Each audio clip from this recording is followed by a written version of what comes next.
Once upon a time, in a small village nestled in the mountains, there lived a young girl named Little Red Riding Hood. She was known for her kind heart and beautiful red cloak that she wore everywhere she went.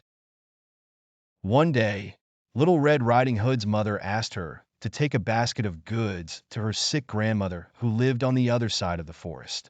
Little Red Riding Hood happily agreed and set off on her journey.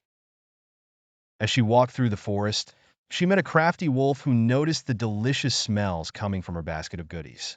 The wolf, who had a sly nature and a cunning plan, approached Little Red Riding Hood and began to talk to her.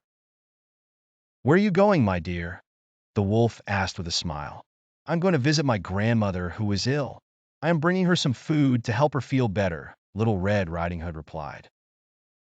The wolf's eyes gleamed with hunger as he thought of the tasty treats in the basket. He quickly formulated a plan to trick the young girl.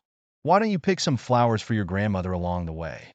It will make her even happier to see you," the wolf suggested. Little Red Riding Hood thought this was a lovely idea and veered off the path to gather some flowers. The wolf, seizing the opportunity, ran ahead to the grandmother's house and quickly disguised himself as the old woman. When Little Red Riding Hood arrived at the cottage, she was surprised to see the wolf in her grandmother's bed. "Grandmother, what big ears you have!" Little Red Riding Hood exclaimed. "All the better to hear you with, my dear," the wolf replied in a deep, gruff voice. "Grandmother, what big eyes you have!" Little Red Riding Hood observed.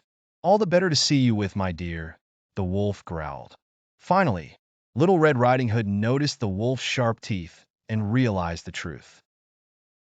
"Grandmother, what big teeth you have!" she cried out in fear. "All the better to eat you with," the wolf snarled, leaping out of the bed towards Little Red Riding Hood. But just at that moment, a woodsman who had heard the commotion burst into the cottage and rescued the young girl. The woodsman quickly dispatched the wolf and set Little Red Riding Hood and her grandmother free. From that day on, Little Red Riding Hood learned to be cautious when talking to strangers and always stayed on the path through the forest. The villagers praised the brave woodsman for his heroism, and the tale of Little Red Riding Hood's narrow escape from the cunning wolf became a cautionary story that was passed down through generations. And so, Little Red Riding Hood's adventure taught everyone the importance of being wary of strangers and staying true to the path in life.